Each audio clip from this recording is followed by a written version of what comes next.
vamos a continuar con la ponencia de esta tarde, con el nombre de La nueva manera de comunicar y su relación con el Mundial de Brasil. Adelante, licenciado.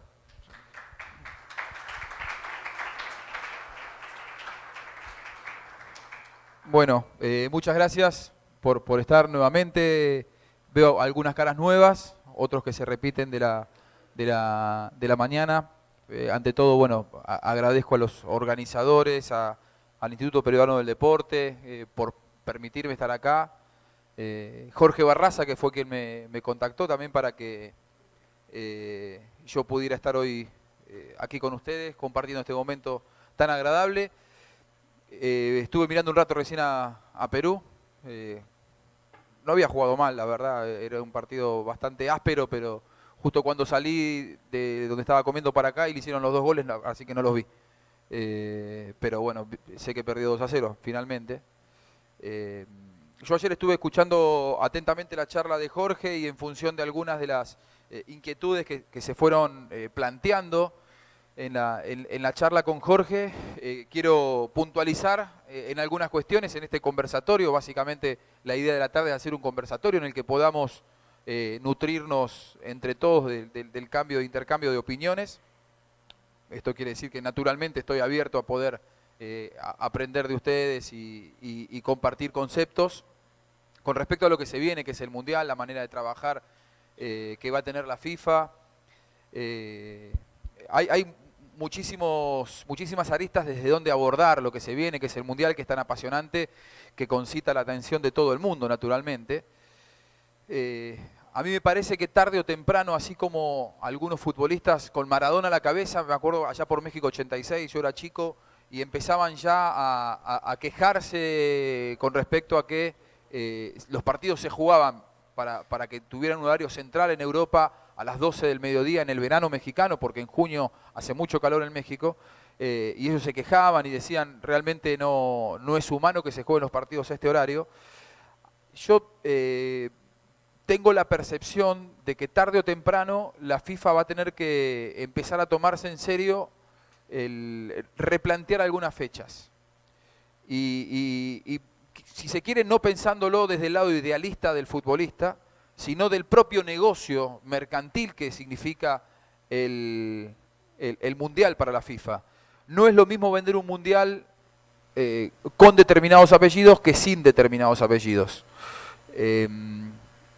Yo creo que, como decía ayer Jorge Barraza, va a ser un gran Mundial el que se viene, pero aquí tengo una lista de 39 jugadores, que no es poco, que estarían en el Mundial y no van a estar por lesión. En Alemania, Bender, con una lesión en el muslo. Gundogan, Bastuber. En Argelia, Guediura. Ese no llama demasiado la atención. Australia tiene 2 jugadores lesionados. Benteke de Bélgica. Corea del Sur tiene 1. Costa Rica tiene 3. De ellos por desgarro. Edwin Valencia de Colombia, también por desgarro. Stefan Medina, también lesionado. Falcao, recientemente. Kranjar de Croacia, Strinic de Croacia, Ilisevic de Croacia, 3 de Chile, Matías Fernández, Junior Fernández y Suazo, 1 de Ecuador, Jairo Campos, Víctor Valdés y Thiago Alcántara de España, Bandanda de Francia, de Ghana, Akaminko, Papadopoulos de Grecia, Van der Vaart de Holanda, Strootman de Holanda, Willems de Holanda, Van Ginkel de Holanda, Van der Biel de Holanda, 3 de Inglaterra, Walcott, Townsend y Jay Rodríguez, Montolivo de Italia, Giuseppe Rossi de Italia, Montes de México, Medina de México, Bruma de Portugal, y hay que ver qué pasa con Segundo Castillo si es que se queda fuera, y hay que ver cómo llegan Luis Suárez y Arturo Vidal. Estamos hablando de un número que está por encima de los 40 futbolistas que estarían en el Mundial y que no van a estar por lesión. Descarto de esta lista de 40 a los jugadores que no van a estar producto de una fractura, como es el caso, por ejemplo, de Luis Montes. Ahora, los jugadores que no llegan por saturación física, me parece que lo que tiene que hacer es llevar a la FIFA a reflexionar con respecto a los calendarios. Los jugadores llegan, y esto no porque lo diga yo, sino por estudios científicos, llegan a la saturación física en la temporada después de los 55 partidos. Y vamos a tener jugadores que van a estar superando los 70 en el Mundial. Si el Mundial se juega en el mes de junio y con las temporadas estructuradas como están, de junio a junio, porque se juega según el calendario europeo, no va a quedar otra que afrontar mundiales cada vez con mayor cantidad de lesiones. Y si nosotros miramos los mundiales anteriores, donde las temporadas no eran tan extenuantes, han ido creciendo la cantidad de lesiones. Entonces, la FIFA vende fútbol, vende su producto, y hoy hablábamos acerca de las restricciones que la FIFA le pone a los distintos medios para que compren los derechos, y vos lo que estás vendiendo es un espectáculo con tus mejores figuras. Lejos de Ibrahimovic, que no va porque su seleccionado no se clasificó, a mí me parece que el Mundial de Qatar, que también ahora está en duda del 2022, en el que en algún momento se dijo va a jugarse probablemente en diciembre, porque las temperaturas en junio en Qatar están por allá por los 65 grados. Alguna vez hablé con Fossati, que él dirigió en Qatar, y él me decía que se juegan partidos en Qatar donde se tiene que refrigerar todo el estadio, o sea, todo el ambiente del estadio tiene que ser refrigerado. Y entonces, cuando se eligió la sede de Qatar para el 2022, lo que se había esgrimido como argumento era que se podía refrigerar los estadios. Y después sé que los ambientalistas se quejaron y dijeron que era un derroche de energía considerable. Pensando en esa posibilidad, en algún momento se deslizó que puede llegar a jugarse en el Mundial en diciembre, y con este status quo, con este estado de situación, que la FIFA pierda frecuentemente cada vez más jugadores, porque los futbolistas llegan al Mundial en el final de la temporada y no en el medio. Yo como iniciativa o como preocupación, a mí me da la sensación de que el fútbol se debe en algún momento el debatir si corresponde, si está bien que el barco insignia, el buque insignia de la Federación Internacional de Fútbol Asociado se juega en el final de la temporada, y si no merece una mayor importancia, y ya no, si se quiere, por defender los derechos de los futbolistas, sino por cuidar el espectáculo de llevar ese Mundial a el mes de noviembre, supongamos. Si la temporada se va a jugar de junio a junio, en el mes de noviembre, de diciembre ya con las fiestas es un poco más complicado. En el mes de noviembre, el pico de rendimiento de los futbolistas para la temporada, para el evento más importante que significa organizar un Mundial, estarían en otro momento de su plenitud física.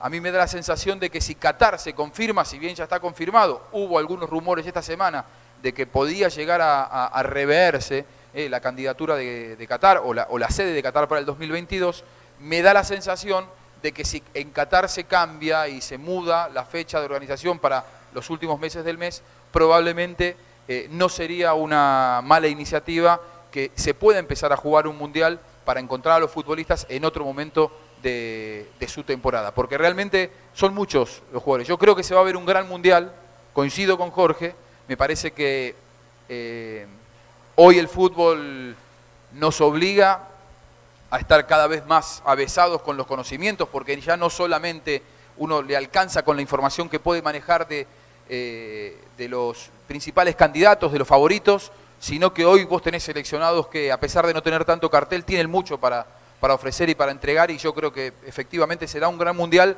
pero que la FIFA debe rever ciertas cosas. También ayer se habló del tema de la tecnología. El tema de la tecnología es un tema absolutamente controversial en el mundo del fútbol. El fútbol es quizás el deporte más cerrado a los cambios en cuanto a su reglamento y en cuanto a la incursión de la tecnología. Totalmente subjetivo, pero a mí no me parece del todo mal que en ciertas jugadas de interpretación se siga dependiendo del criterio del árbitro. Hay jugadas en las que no tiene por qué haber interpretación, que es la pelota entró o no entró, y ahí seguramente el microchip, si es que puede aportar algo en el Mundial, ojalá que sí lo haga. De hecho, en el último Mundial, bueno, se definió un Mundial, ¿no? El de Inglaterra 66, con una pelota que efectivamente no había entrado, pero en el último Mundial, un remate de Lampard que pega en el travesaño y entra, no lo dieron como que había ingresado, y a esta altura de las circunstancias, eso ya no puede pasar. Entonces creo que el microchip puede aportar datos importantes para el desarrollo de los partidos. Ahora, cuando hablamos de una jugada, si fue penal o no fue penal, y ya son de interpretación. Me parece que a diferencia del rugby, en donde no hay tanto espacio para la interpretación arbitral, sino que son dos deportes totalmente diferentes. Ayer se hablaba del rugby o del tenis, en el que no hay dudas reglamentarias. En el tenis la pelota está adentro o está afuera, la pelota pegó en la red y salió, pegó en la red y entró, son cosas diferentes. En el fútbol, en el que la interpretación del árbitro sigue siendo la que manda con respecto a las decisiones que se toman, me parece que por el nivel de pasiones que mueve el fútbol, sería un poco complicado que en cada jugada, supongamos una cosa, se juega Alianza Lima Universitario, un centro al área, cabecea un jugador de Alianza Lima, la pelota pica en la línea del lado de adentro, el árbitro no la cobra, pero lo que se dice es, hasta que no salga la pelota, no se para el juego. Entonces, pica del lado de adentro y el arquero con un manotazo la tira para afuera, el árbitro no se da cuenta si entró o no entró, supuestamente era gol de Alianza Lima, y había sido, pero no lo cobraron, porque hasta que termine la jugada no va a haber una decisión. Contragolpe de Universitario termina en gol. Con toda la hinchada Universitario gritando el gol, vos tenés que decir, no, esperen porque vamos a la jugada anterior, y decidís que 15 segundos antes en realidad fue gol de Alianza Lima.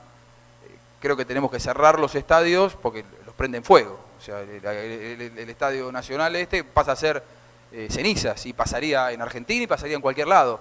Me parece que en ese sentido es un poco complicado poder aplicar la tecnología 100% en el fútbol, porque mucho tiene que ver con la interpretación, si una jugada termina en gol o no termina en gol, si es falta o no es falta, si es mano o no es mano, si la mano es intencional o no es intencional.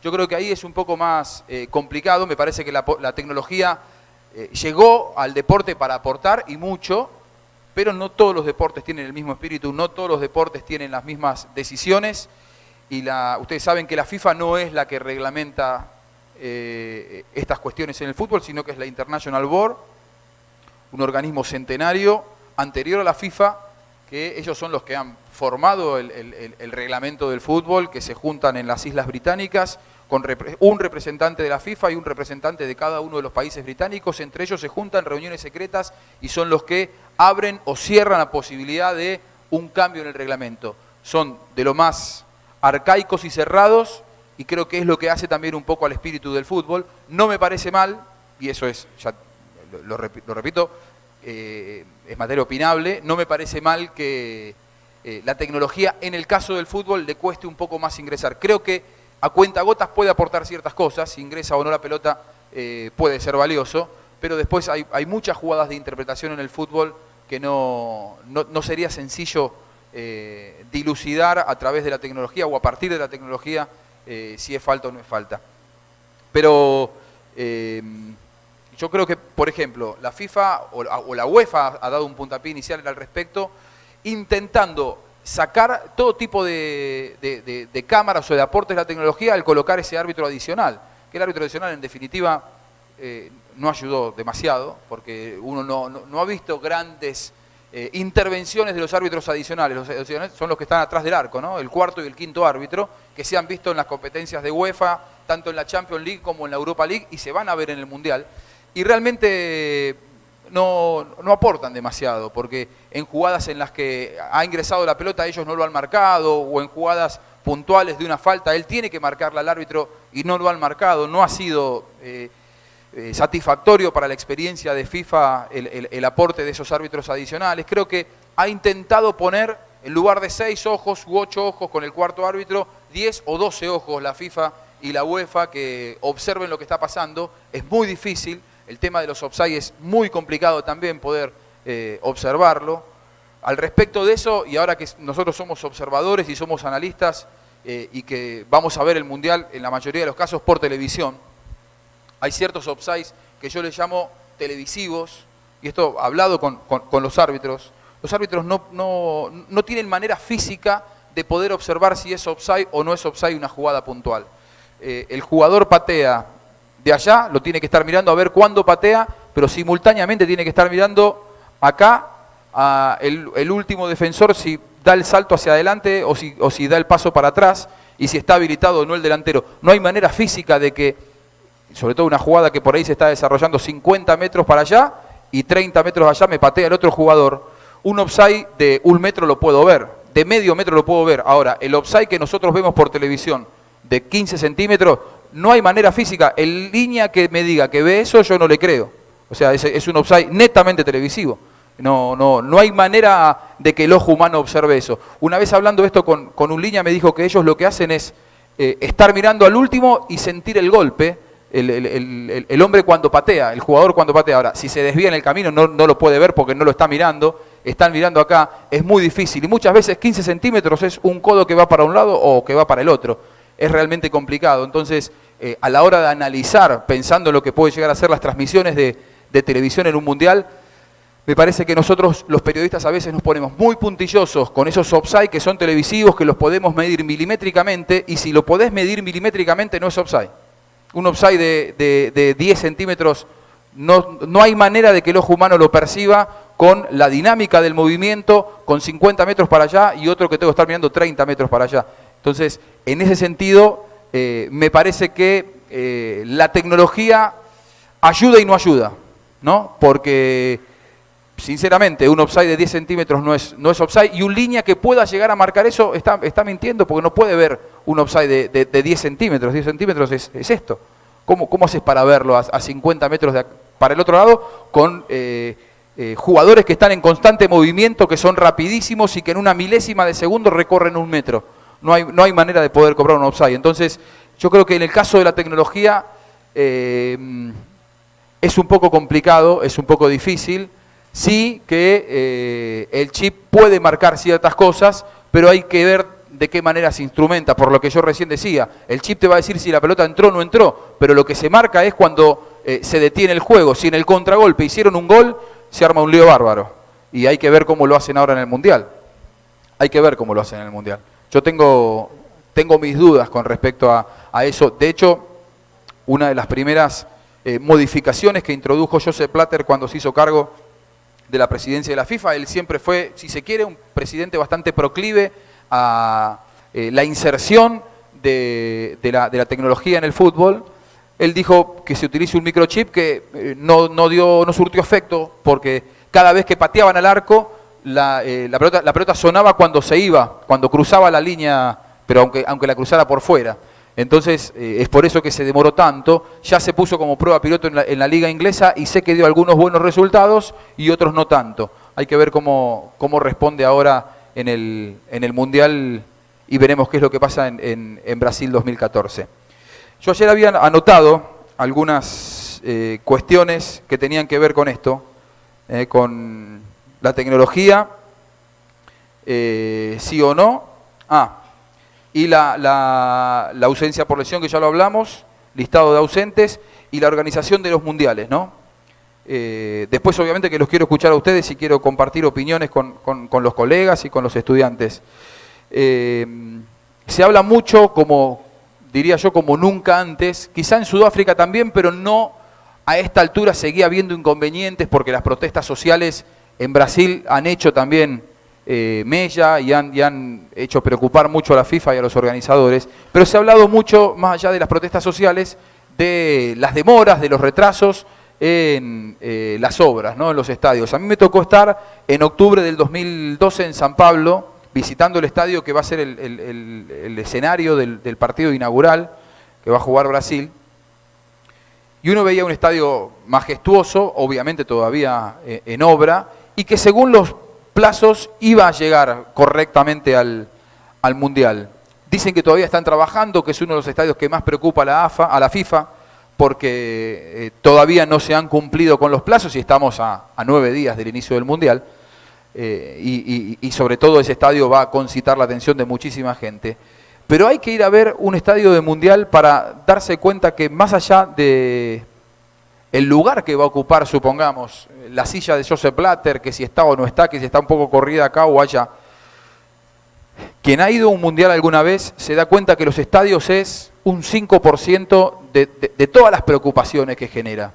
En cuanto a esas 40, 50.000 personas, la FIFA lo que quiere es que lleguen en metro, que lleguen en transporte público, no que lleguen en sus autos, como pasa en nuestras latitudes. En Europa sí la gente es más de llegar hasta cierto punto y de ahí caminan porque tienen estadios más modernos, porque por ejemplo en Alemania han organizado hace poco un mundial, entonces si vos vas al Allianz Arena de Múnich, vos dejás el auto a 2 kilómetros del estadio y a partir de ahí caminás o te tomás un transporte público que te va a dejar a 500 metros, pero nadie te va a dejar en la playa de estacionamiento del club su auto. El hincha tiene que llegar caminando y se tiene que ir caminando porque además una política de seguridad que tiene la FIFA y también la UEFA es que la gente se desconcentra más rápidamente cuando se va caminando que cuando se sube al auto y se generan los embotellamientos, los tacos o como quieran llamarlo.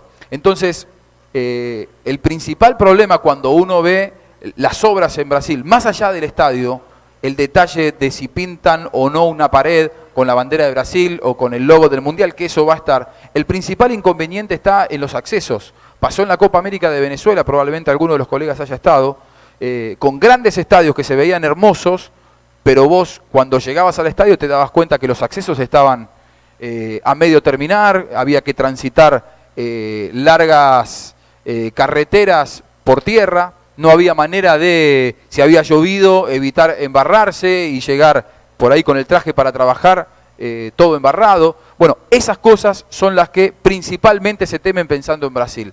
Los accesos todavía están a punto de terminarse, pero no están terminados. El metro que tiene que llegar, y no solamente una sola línea de metro, lo que exige la FIFA es que uno llegue de la parte norte de la ciudad, otro de la parte sur, otro del oeste y otro del este. Entonces tienen que llegar distintas estaciones, terminar las estaciones, que tengan sanitarios, que tengan la seguridad acorde a lo que pretende la FIFA y a partir de allí accesos al estadio y el estadio también en condiciones. Realmente es difícil calibrar de qué manera va a responder Brasil cuando por ahora de lo que principalmente se habla es de los estadios, pero tengamos cuenta otras cuestiones también.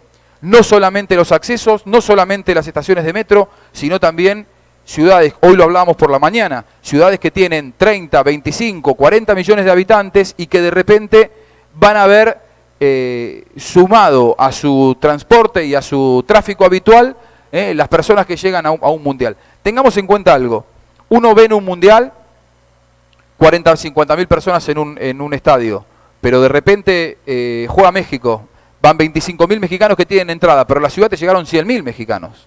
Hay 75.000 mexicanos que se van a ir al FanFest. FanFest son grandes explanadas que prepara la FIFA con todos sus sponsors y con seguridad privada, en donde a la cancha van 50.000, pero al FanFest te van 150.000, 200.000 personas, y ahí hay que prestar especial seguridad, especial atención, porque los grandes inconvenientes se generan en esos lugares. Entonces, no solamente estamos hablando de preparar un estadio, no solamente estamos hablando de los accesos a ese estadio, no solamente estamos hablando de la seguridad alrededor de ese estadio, sino principalmente tenés el 75% de las personas que quieren ver ese partido que van a estar en otra zona de la ciudad, con alcohol, con pasiones de por medio, porque juega una selección contra la otra, entonces tenés que dividirla. Todas esas cuestiones, más la problemática social que hoy invade a Brasil, hacen que sea realmente complicado hablar de lo que puede llegar a ser la organización del Mundial. Yo confío en que va a salir un Mundial en el que todos vamos a trabajar bien y el resto de las cuestiones futbolísticas, ya lo dije de la mañana, a mí me parece que Brasil es el gran candidato, pero que va a ser un Mundial complicado en ese sentido, no tengo ninguna duda. Hoy por hoy, hablar de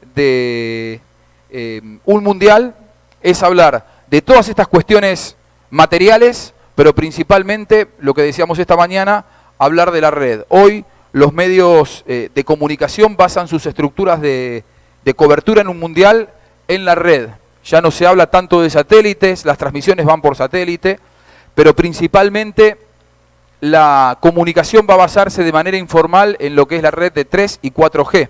En Europa tienen una red espectacular que a ellos les entrega una garantía de comunicaciones y en Sudamérica no tenemos esa esa garantía de que la red en Brasil va a funcionar bien. Y hoy por hoy, no contar con una red que entregue garantías es poner en jaque la cobertura de muchos canales pensando en el Mundial.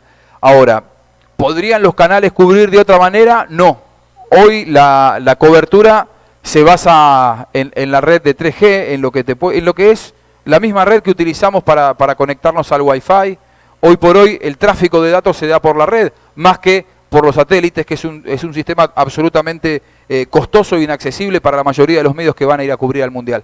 Entonces, la principal preocupación que hoy tiene la FIFA, más allá de lo que se declara de los estadios, es lo que puede llegar a ser el trabajo de los medios de comunicación. A mí me tocó hace muy poco vivir una experiencia en la final de la Champions League entre Real Madrid y Atlético de Madrid, que tuve la suerte de cubrir en Lisboa.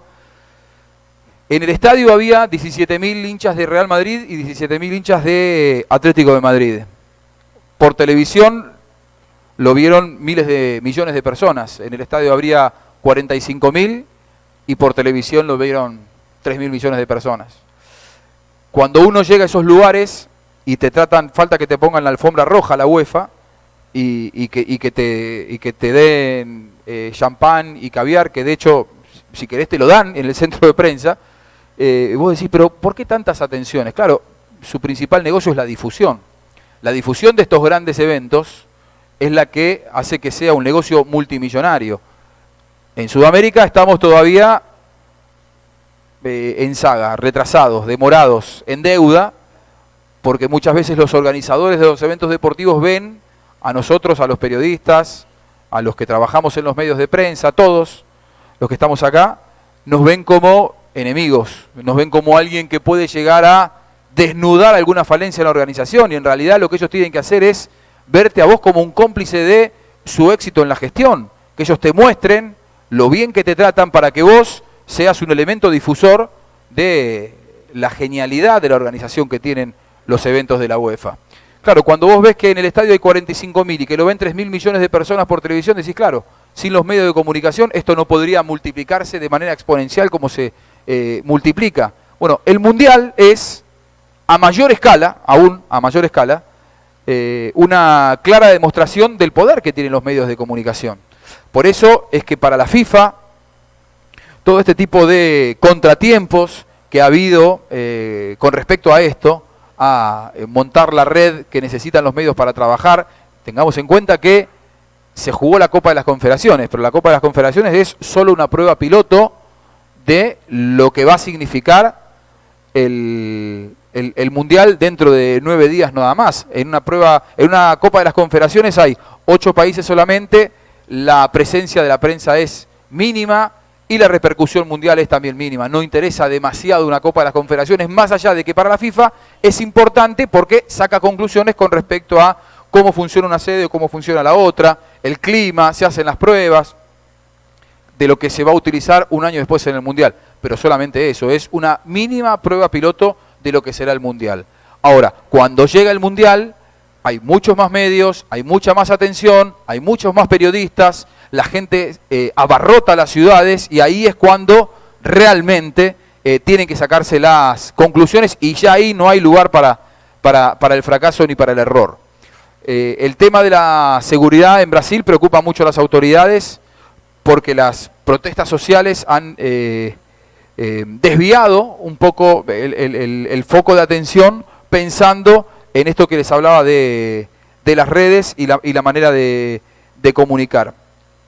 Sé que pensando en el Mundial, la FIFA ha recomendado a los medios que van a trabajar que se hospeden en determinados lugares en donde ellos pueden garantizar que no va a haber inconvenientes. Pasó también en el Mundial de Sudáfrica, en donde la FIFA también estaba particularmente preocupada porque más allá de lo que uno podía llegar a observar por televisión, Johannesburgo es una ciudad también con una problemática social muy elevada, entonces lo que la FIFA hacía era garantizar la seguridad en determinados puntos de la ciudad. Si vas a este hotel, nosotros te garantizamos que no te va a pasar nada. Ahora, si vas fuera de ese lugar, ya es un poco más complicado aventurar qué es lo que puede llegar a pasar.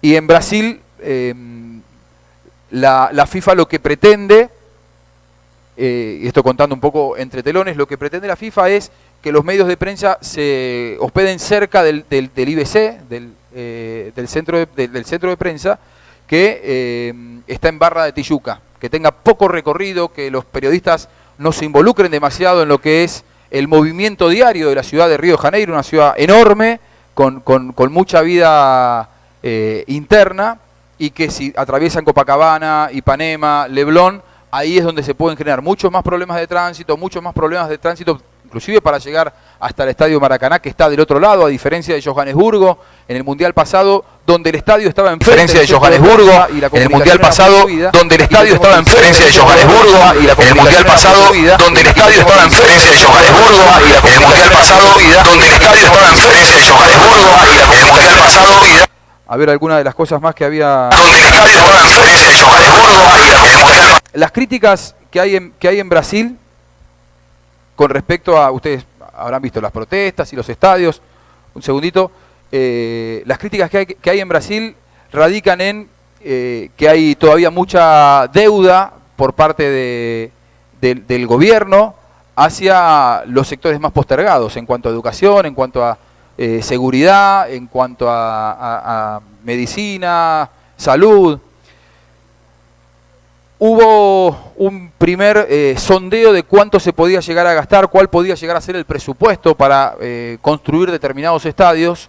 Cuando pasó un tiempo y ya se había gastado ese presupuesto, los estadios estaban en un porcentaje mínimo de construcción, y entonces hay en este momento una sospecha acerca de cuáles fueron los usos que se le dio a ese fondo que en un principio estaba destinado. A partir de allí es que se generan todas estas protestas, estas marchas, que la verdad uno no puede aventurar si son fundadas o si no son fundadas. Lo cierto es que hay gente que está indignada, que está enfurecida y que ve que no hay cristalinidad en el manejo de ciertos fondos. Uno no lo puede saber porque la verdad no tiene elementos. Sería fácil decir, sí, no, hubo corrupción. La verdad uno no lo puede saber eso, pero lo cierto es que sí se lleva gastado más dinero del que en un primer momento se había planificado para la construcción de los estadios. Toda esta bronca contenida, si se quiere, por parte de algunos sectores de la sociedad en Brasil, yo creo que una vez que comience a rodar la pelota, y esta es una percepción particular, una vez que comience a rodar la pelota, y si Brasil, como creo yo, empieza a lograr éxitos deportivos, me parece que se va a generar una energía favorable para apoyar a la selección y después probablemente termine quedando en anécdota estas protestas previas al Mundial, y que la gente necesita también reunirse alrededor de su seleccionado para poder olvidarse un poco de todo lo que fue esta previa violenta y tan controversial, sobre todo porque para los brasileños hay una deuda eterna de lo que fue el maracanazo en 1950 y el dolor de el seleccionado más ganador en la historia del fútbol mundial, con 5 vueltas olímpicas, no haber podido coronarse en su tierra. A mí me da la sensación de que Brasil va a tener su mundial, que lo va a vivir como una fiesta, que la gente necesita vivirlo de esa manera, y que en definitiva, una vez que comience a rodar la pelota, la gente va a focalizarse un poco más en el fútbol. Ojalá que sea así, para que sobre todo el pueblo pueda disfrutar de algo que estuvo esperando durante mucho tiempo y que lo termina sufriendo. Ayer lo decía Jorge, y es un número tremendo. Mucha gente, el 51% de los brasileños encuestados, no quieren el Mundial, siendo que estamos hablando del país más futbolero en el mundo, sin dudas. O sea, para los brasileños el fútbol es una religión y son los que mejor lo practican, y estar hablando de ese escepticismo es realmente llamativo. Hay mucha gente enojada con el tema. A mí me da la sensación que cuando arranque el Mundial eso va a quedar de lado y los brasileños se van a dedicar a vivir su fiesta. Ojalá que sea así, para que podamos ver un Mundial como todos esperamos. Una pregunta para hacer, sí.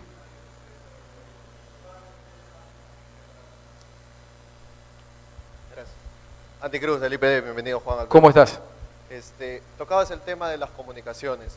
¿Cómo ahora enfrenta el periodismo deportivo el tema de las redes sociales de los mismos futbolistas, por ejemplo, los mismos participantes, que mucho antes que nosotros los comunicadores saquemos la información, ellos ya por su Twitter, por su Facebook, ya la dieron a conocer, y esa es la herramienta de primera mano que el usuario, nuestro público, al final es el que coge, ¿no? Sí, sí, sí. Bueno, hoy a la mañana lo tocábamos el tema. Gracias por la pregunta. Hoy a la mañana lo tocábamos el tema y yo decía que a nosotros nos obliga a los periodistas a extremar nuestros recursos, a extremar nuestras bases teóricas y prácticas, como para, más allá de que el receptor habitual ahora también tiene acceso a la fuente de información, que nosotros sigamos siendo valiosos, ¿no? Siendo confiables, custodiando y cuidando mucho nuestra credibilidad, porque hoy por hoy al receptor, al público, no le hace falta nuestra presencia para enterarse.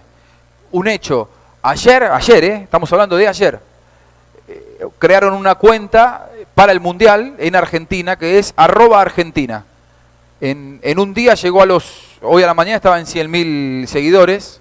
En esa cuenta @Argentina lo que ellos hacen es seguir a todos los jugadores de la selección con sus twitters. Entonces vos te metés en @Argentina, ellos están constantemente retuiteando lo que dicen los futbolistas. En un día ganó, la crearon ayer a la mañana, hoy a la mañana cuando me metí tenía 100.000 y pico, 101.000 seguidores, algo por el estilo, y a medida que vaya creciendo la fiebre mundialista de acá, en los próximos 9 días, que va a ser seguramente cada vez mayor, no sé, yo creo que probablemente para el comienzo del Mundial ya tenga 1 millón de seguidores, una cuenta que lo que hace es acercar la relación entre los jugadores y la gente, que en definitiva es lo que, si nosotros no cuidamos nuestro trabajo, puede llegar a atentar contra nuestro desempeño, ¿no? Que el jugador ya ahora se comunique directamente con el hincha, pero eso es algo que siempre estuvo, que el hincha en este momento puntual, es un momento coyuntural muy especial de la organización de un mundial en el que todo el mundo está muy ávido. Vos fíjate que a nadie le interesa, es casi que molesta la información de los equipos. Todos somos apasionados o la gente, el hincha es apasionado de un equipo. Durante la proximidad del mundial y durante el mundial, no me hables de los equipos, no me hables de Alianza Lima, no me hables de Unidad, déjame enterarme qué es lo que pasa en el mundial. Bueno, probablemente en Perú, que no va a ir a este mundial, no sé si eso se verá amenguado o no, pero me da la sensación de que también se vive, más allá de que no juega la selección peruana, se vive una pasión por el mundial aquí, como pasa en todos lados. Es un fenómeno, te diría, universal, y entonces se va a dar que nosotros los periodistas vamos a tener que estar muy atentos como para defender nuestra posibilidad de seguir trabajando, más allá de que hoy por hoy el público sabe que puede interactuar, hablar directamente con el protagonista, pero nosotros tenemos que aportar igual otras cosas.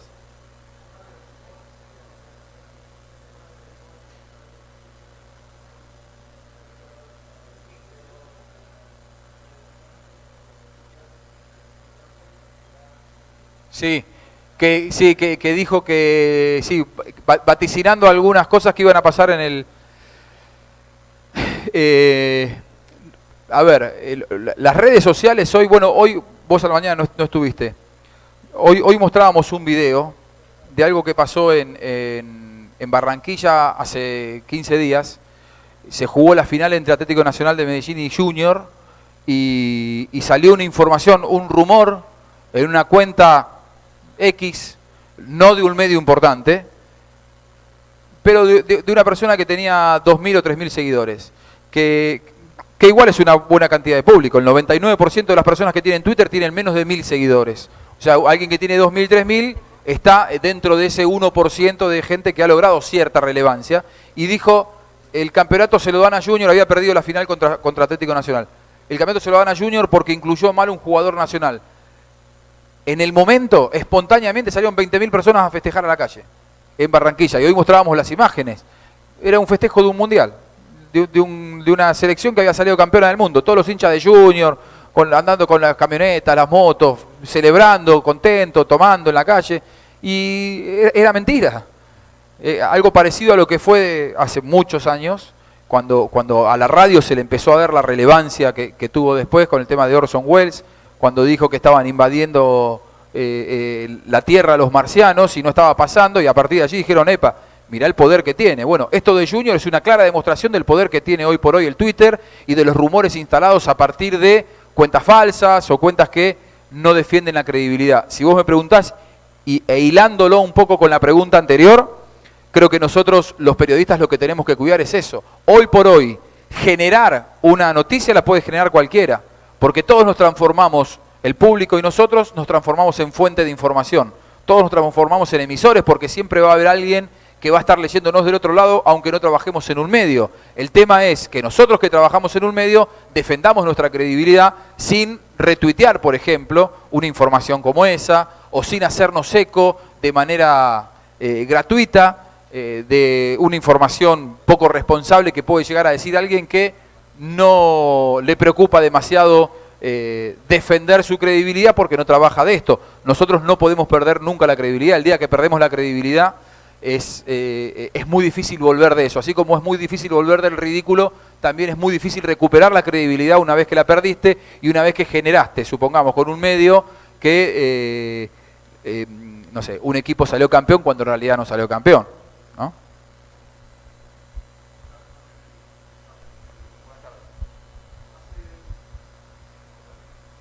Hace instantes, mientras hablaba justamente del tema de los torneos y cómo hay una gran cantidad de ausencias para este mundial en distintas selecciones, me venía a la mente un tema que conversábamos. Juan Pablo Varsky estuvo hace poco también acá en Lima y también le comentaba el tema, pero me gustaría hacer tu apreciación. Si bien todos esperamos la fiesta del mundial cada 4 años, desde que era pequeño lo hacía, lo sigo haciendo, el hecho de que haya cable, que haya internet, que haya la globalización nos haya facilitado de repente el acceso a muchos torneos, ¿consideras que la Liga de Campeones de Europa, el Mundial de Clubes, la Copa Confederaciones, la misma Copa Libertadores, la Euroliga, la Copa Sudamericana, han ganado un terreno tan importante como el Mundial de Fútbol? Tanto así que, mira, los jugadores se lesionan, la gran mayoría, jugando por sus clubes estos torneos o jugando en sus respectivas ligas. Algunos juegan 3 torneos al año, ¿no? La Copa, la Liga y el torneo internacional que tienen. Esa es una primera consulta. Si es que consideras que en algún momento ha llegado, no sé si a opacar, pero de repente alcanzar el mismo nivel de importancia o de interés mundial. Y segundo, basándonos en esto, siendo la fiesta máxima del fútbol del mundial para mí todavía, cuando uno hace un ranking histórico de los jugadores de todos los tiempos, los mejores, los más grandes, generalmente en ese ranking están los que han conseguido algo o han llegado lejos en un mundial, ¿no? Aunque no lo hayan ganado, como Cruyff, por ejemplo. Pero ¿consideras que de acá a unos años, 15, 20 años, no sé, en un ranking de mejores jugadores tiene que estar Cristiano Ronaldo más allá de lo que haga Portugal en este mundial, lo mismo que Lionel Messi? Gracias. Gracias por la pregunta. Mirá, yo creo que para los europeos la Champions es muy importante. Si se quiere, es más importante para ellos la Champions que el Mundial de Clubes. Creo que su gran logro es la Champions. Económicamente les da mucho prestigio, pero nunca la Champions, nunca la Copa Libertadores, que para nosotros los sudamericanos es muy importante también, van a lograr opacar, y esto es una percepción mía, ¿no? Lo que es el brillo del Mundial. Porque el Mundial, ya desde la concepción que se juega cada 4 años, hace que cuanto más espaciado sea, más lo esperes. Si se jugara el Mundial todos los años, probablemente sí. De hecho, lo que se buscó en la Copa América, haciéndola cada 4 años, es justamente eso, darle más relevancia. La Copa América se jugaba cada 2 años y lo que se lograba era que los seleccionados no le prestaran demasiada atención. La última que se jugó cada 2 años fue 2001, 2004, 2007, del 99 al 2001, Colombia. A partir de que a Colombia, por ejemplo, faltó Argentina y algunos seleccionados fueron con suplentes, dijeron, bueno, acá no nos están prestando demasiada atención. Hicieron 2004 Perú, 2007 Venezuela y ya después se saltó al 2011 y después 2015. Cuanto más, bueno, después va a haber un 2016 también, pero será algo extraordinario por los 100 años de la Confederación Sudamericana de Fútbol y será en Estados Unidos. Pero yo creo que el Mundial va a seguir siendo siempre el Mundial. Por eso, a pesar, las ausencias es algo sobre lo que yo considero que debe trabajar la FIFA. La FIFA no puede permitirse el lujo de seguir perdiendo futbolistas. Se debe trabajar en algo que es muy profundo, que es la calendarización, ¿no? Cómo se inserta el fenómeno del Mundial en un calendario que está cada vez más abarrotado, con jugadores que, como decíamos, juegan 65 partidos, algunos llegan a jugar 70 partidos y encima después tienen que someterse a la exigencia no solamente física, sino mental. Yo creo que, por ejemplo, este segundo semestre tan flojo de Messi, mucho tiene que ver el Mundial. Y no digo que como se decía en España, se está guardando. Yo no sé si hay un futbolista que voluntariamente diga me guardo, pero sí que inconscientemente el futbolista empiece a jugar su mundial por esto que vos decías al final. Saben los jugadores que su demanda o la demanda de la opinión pública del mundo es, bueno, vos sos el mejor, demostrarlo en el mundial. Y creo que Messi un poco de ese condimento tiene, ¿no? De esa carga mental, de saber que tiene que rendir en un mundial en el que ya no tiene más excusas, tiene 26 años, está en el momento ideal de su carrera para rendir, a pesar de que no ha llegado con el mejor año Lionel Messi. Yo creo que él siente que tiene que ser este su mundial. No sé si Cristiano Ronaldo ha logrado tanta identificación con su seleccionado. Yo creo que Cristiano Ronaldo está al nivel de Messi, no lo pongo a Messi más allá de que soy argentino. No creo que la percepción de si un futbolista juega bien o mal tenga mucho que ver con la bandera. No me siento un defensor de Messi acérrimo. Me parece que es un jugador extraordinario que sí necesita un buen mundial para meterse en el Olimpo. Me parece que lo de Cristiano Ronaldo es un poco más complicado porque pensar en un Portugal campeón del mundo me parece que es un poco más improbable. Yo creo que Argentina campeón del mundo en esta tampoco, pero yo lo veo a Brasil como gran favorito. Pero me parece que Cristiano Ronaldo ha demostrado junto con Messi hoy por hoy ser los mejores del mundo. Me parece que el mundo del fútbol pierde energías al querer comparar. ¿Por qué siempre uno u otro? ¿Por qué no los dos, no? ¿Por qué no los dos no son los mejores? Más allá de que el último Balón de Oro fue para Cristiano Ronaldo, los 3 o 4 anteriores venían siendo de Messi, y yo siempre dije lo mismo. Me parece que los dos están en un nivel superlativo y marcan diferencias. Para mí Cristiano Ronaldo ha tenido una temporada extraordinaria y no sé si va a llegar en su mejor momento, por esto que decíamos. Cristiano Ronaldo va a estar en el Mundial, pero con una tendinitis que no puede más. Ya en la final de Champions se veía que no podía ni caminar, y su rendimiento fue bastante opaco, y no sé de qué manera va a llegar al Mundial. Me parece que es un jugador extraordinario, que es difícil que pueda llegar a ganar un Mundial. Ojalá que Messi alguna vez lo gane, pero jugando en Portugal por ahí se le complica un poco más.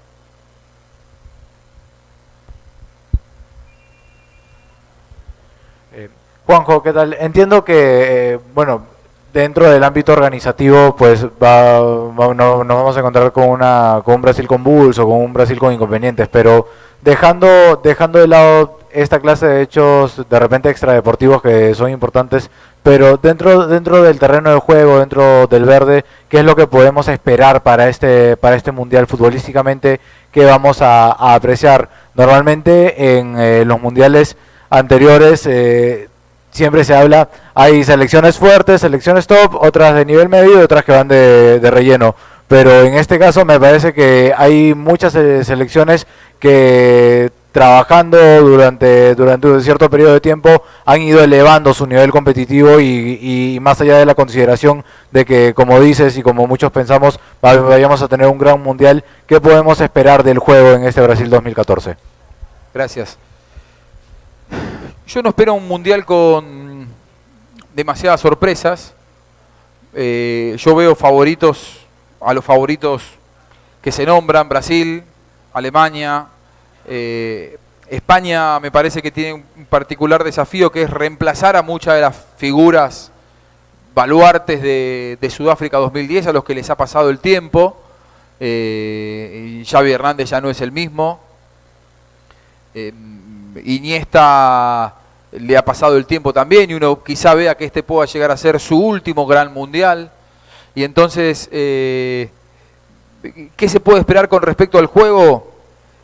Me parece que lo físico va a jugar un papel fundamental. Yo creo que va a ser un muy buen mundial, que va a haber muy buenos espectáculos, pero veo más al límite que nunca a los futbolistas que se han preparado de la manera que han podido para este mundial. Por eso digo, si el espectáculo no es el que se espera y si empieza a haber lesionados una vez que comience la competencia, la FIFA deberá replantearse ciertas cosas.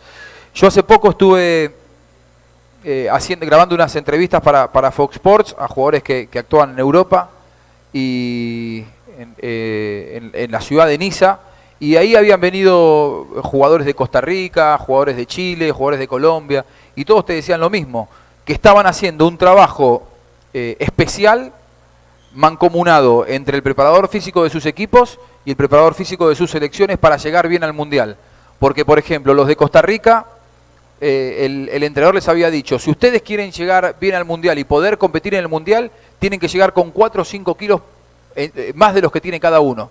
Entonces todos estaban siguiendo, y no 4 o 5 kilos de grasa, o sea, no comer mucho, sino una dieta balanceada como para ganar volumen, como para tener masa muscular que los haga pesar 4 o 5 kilos más para poder chocar y no perder contra los jugadores europeos. Los jugadores de Costa Rica no son particularmente grandotes. Entonces, a mí me parece que va a ser un juego muy físico, que a muchos de los jugadores los va a encontrar disminuidos físicamente por una temporada extenuante. Ojalá que podamos ver ese buen mundial que todos esperamos, pero yo tengo mis reservas con respecto a las respuestas físicas de los jugadores, porque los veo a todos muy cansados física y mentalmente.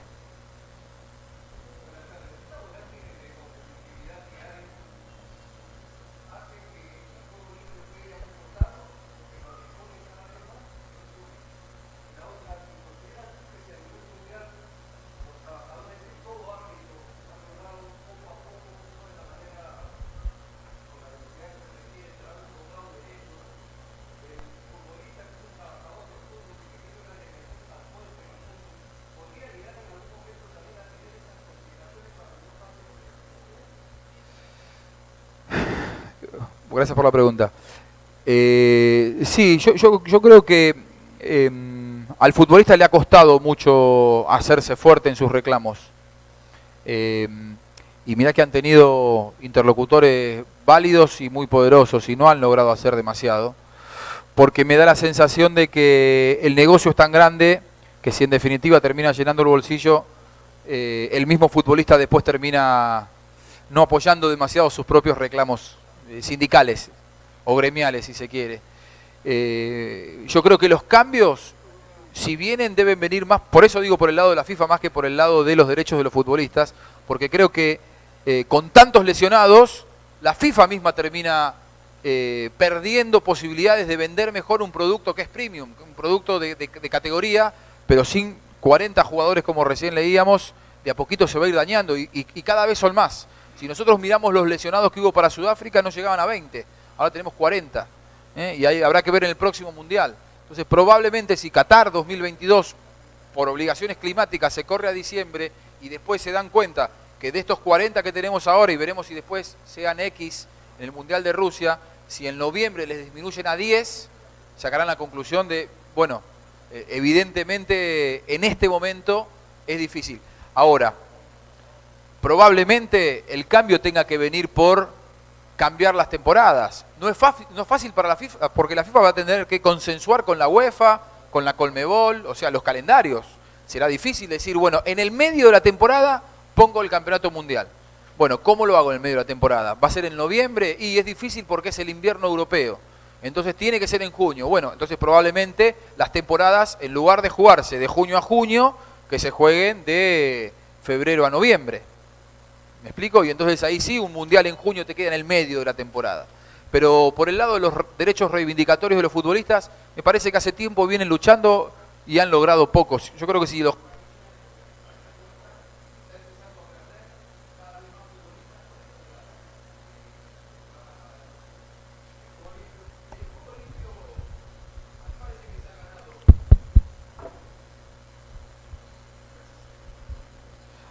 Hola. A mí me parece que se ha ganado en esto del juego limpio, que hay mucha competencia, pero en ese sentido creo que los europeos han dado grandes pasos para esto de no legitimar la victoria a cualquier precio. Me parece que el fútbol en general hoy tiene una visión un poco más cuidadosa de lo que es el juego limpio.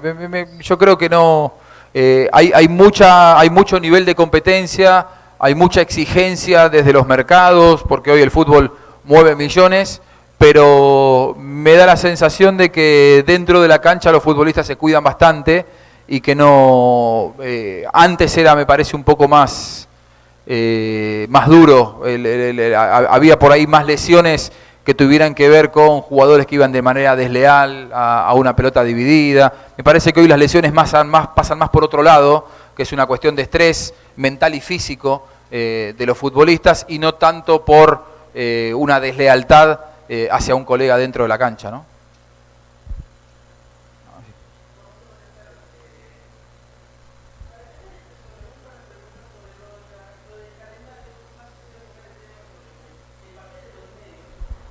El papel de los medios de comunicación, tú sabes que los que tienen los derechos quizás exigen una cantidad de partidos por temporada.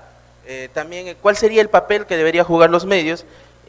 Sobre ese punto, porque la AFA, por ejemplo, tengo entendido que va a hacer un campeonato de 30 equipos. No sé el sistema, no estoy empapado del sistema, pero me imagino que debe ser una temporada muy complicada.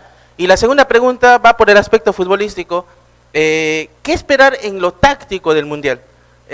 Quizás no va a haber muchos secretos porque la globalización ha hecho que se vea los equipos, se pueda analizar tácticamente los videos y todo lo demás, pero ¿qué esperar de más o evolucionar en lo que es el aspecto táctico del Mundial? Bueno, con respecto a la cantidad de partidos, yo no digo que tenga que bajarse la cantidad de partidos, porque eso sería una utopía. Naturalmente que de acuerdo a la cantidad de presentaciones de los equipos se gana más dinero. Entonces, pedir que se baje la cantidad de partidos no es lo mío.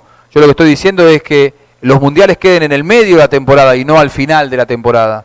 Porque al final de la temporada los jugadores llegan con las obras.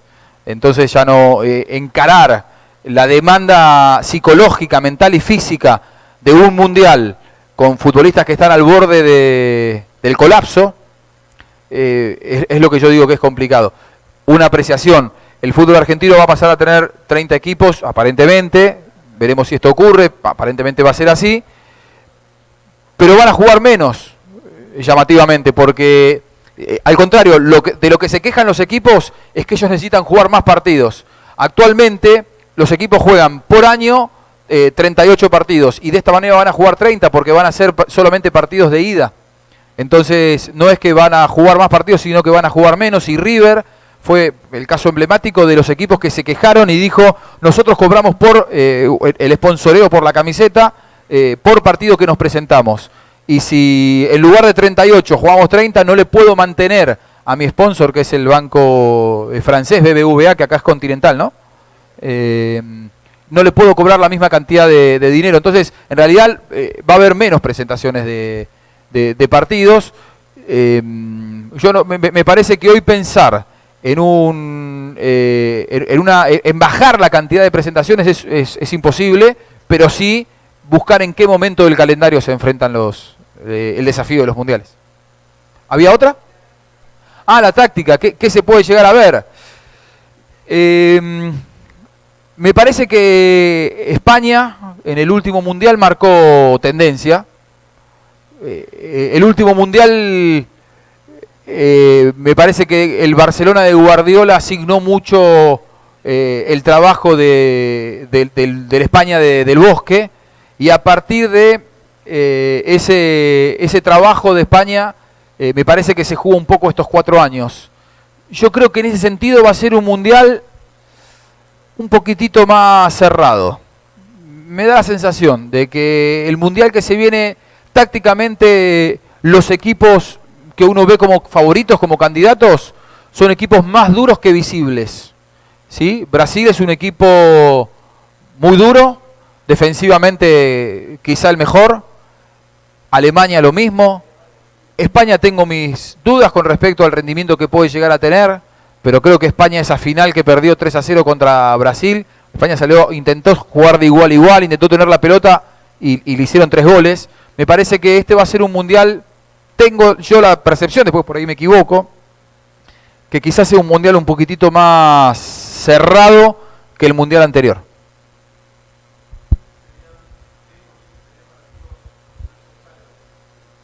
¿Posibles? Ok. Todos decimos Bélgica, pero lo que pasa es que como todos decimos Bélgica ya nos va a sorprender. Por lo tanto, para mí no va a ser sorpresa Bélgica. Además que vos ves la plantilla que tiene Bélgica, son figuras. O sea, la mayoría de los jugadores de Bélgica son figuras en sus equipos. Entonces, yo creería que Bélgica va a ser un buen mundial, pero no me va a sorprender si pasa eso. Entonces, no lo pondría como sorpresa. Yo creo que las primeras dos grandes sorpresas que se va a llevar el mundo, y yo digo se va a llevar, espero, y no que se puede llevar, pues me parece que va a pasar, es que España u Holanda se queden afuera en primera fase, y lo mismo con Italia e Inglaterra. Me parece que en el caso de Uruguay, con Italia e Inglaterra, y en el caso de Chile, con España u Holanda, están capacitados los seleccionados sudamericanos para dejar afuera a seleccionados que son candidatos de antemano, ¿no? Uno si ve un grupo en el que están España y Holanda, dice, estos dos equipos pasan, el resto juegan por el tercer y cuarto puesto. Y yo creo que Chile puede dar ahí una sorpresa. Y en el caso de Italia e Inglaterra, que compartan grupo es fuerte, pero encima con Uruguay. Y me parece que Uruguay está capacitado también para dejar afuera a alguno de los dos.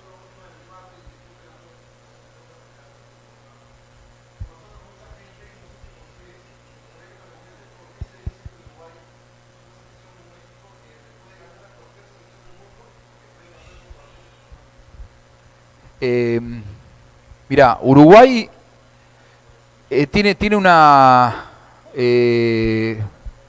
¿eso qué es?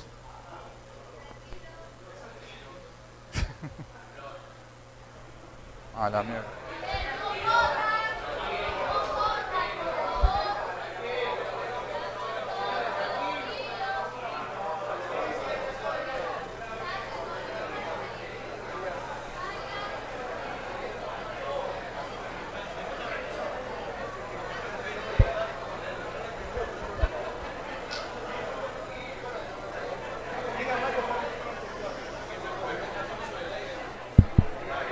Tomamos con calma, señoras y señores, tomamos con calma, ya va pasando el movimiento. Un poco de calma, por favor. Ya, nos vamos a coffee break.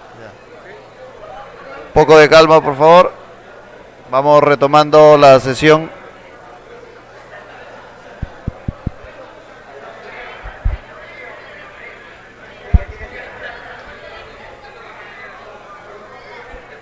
Ahora nos ordenamos nuevamente, por favor.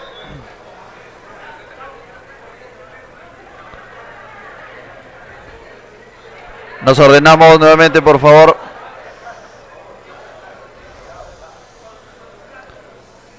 Muchísimas gracias.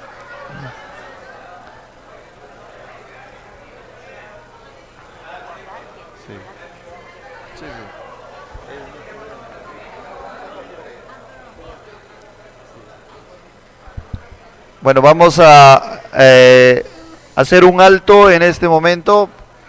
Vamos a contestamos un par de preguntas y luego vamos al coffee break, ¿correcto?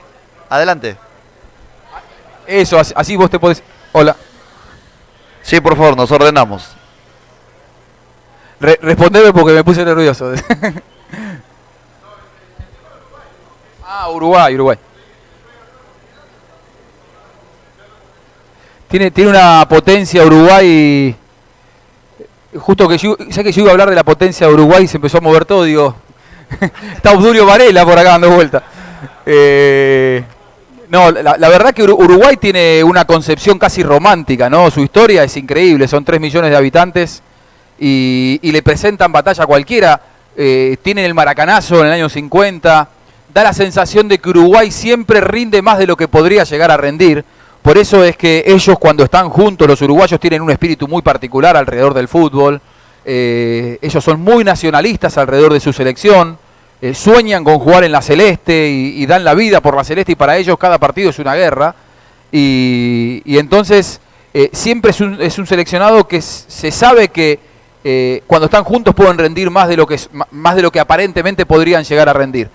Y esto apoyado además en que ahora tiene muy buenos futbolistas. Cavani viene de 2 años notables. Bueno, Suárez viene de ser el gran delantero. Lamentablemente hay que ver cómo llega al Mundial, pero viene de ser el gran delantero del fútbol inglés, nada más ni nada menos.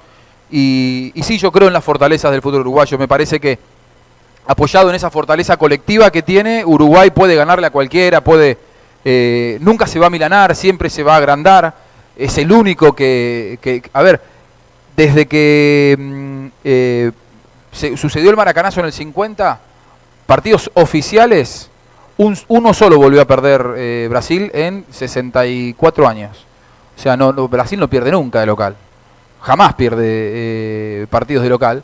Y ellos han sido los hacedores de la gran mancha que tiene el más grande de todos. Imagínate que eso a ellos los llena de confianza, siempre por el camino, siempre por la vereda de la humildad y del trabajo.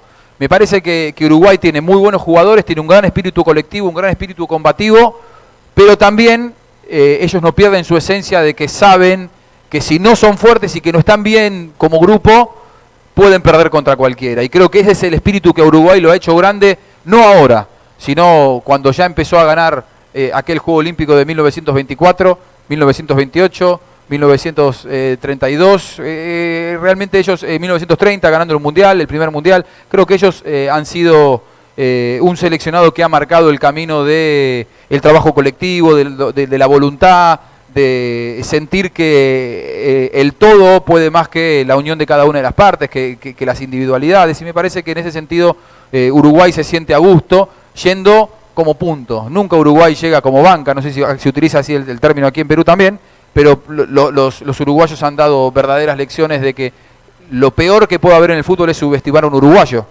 Defensor Sporting en esta Copa Libertadores es una clara demostración. Enfrentaba a Nacional de Medellín, que era uno de los grandes candidatos, y le ganó de local y de visitante.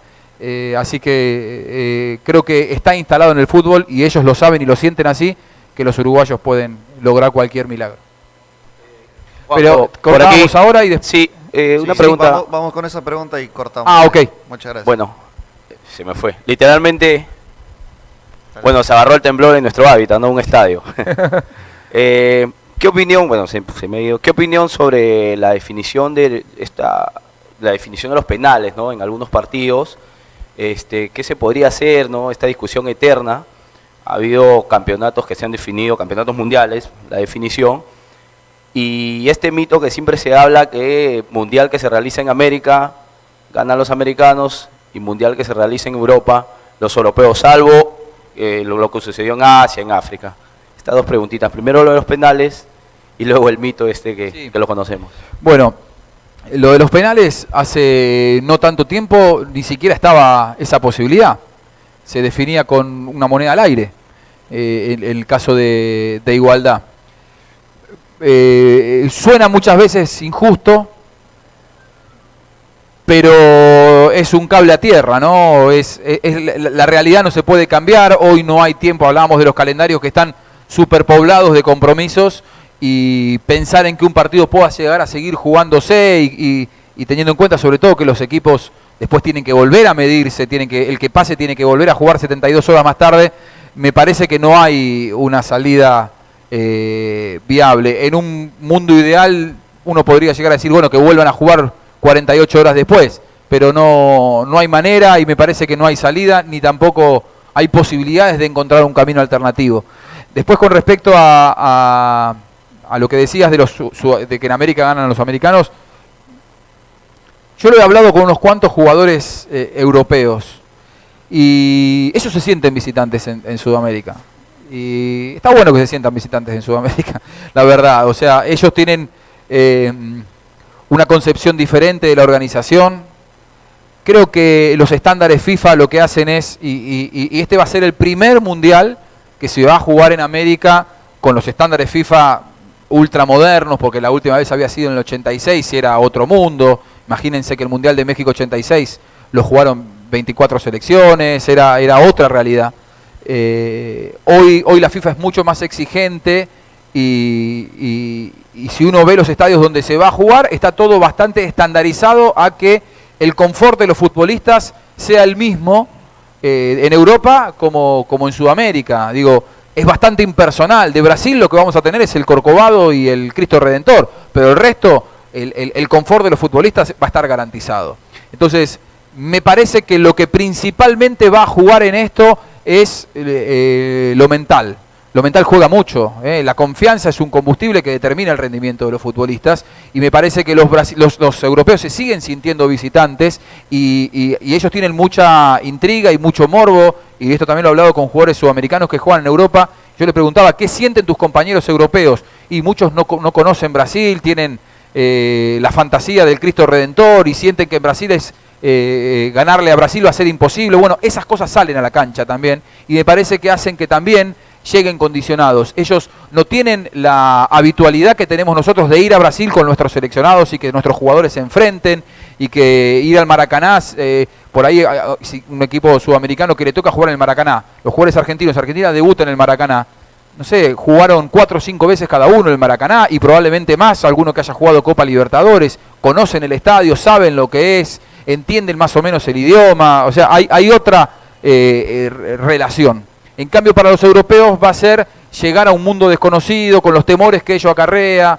Me parece que ellos sienten un poquito de intriga con respecto a lo que van a vivir. Además que Brasil tiene un clima muy húmedo. Si te toca jugar en el sur, en Porto Alegre, vas a jugar con 5 grados. Si te toca jugar en Manaus, vas a jugar con 30. Las lluvias tropicales que se dan en el Mato Grosso. Me parece que todos esos sellos hacen que los brasileños se sientan muy a gusto, los sudamericanos también, o más habituados, y los europeos se van a sentir un poco sapo de otro pozo. Sin embargo, cuando arranca el partido en la cancha son 11 contra 11, pero quizá mentalmente sí haya una predisposición de un lado y del otro.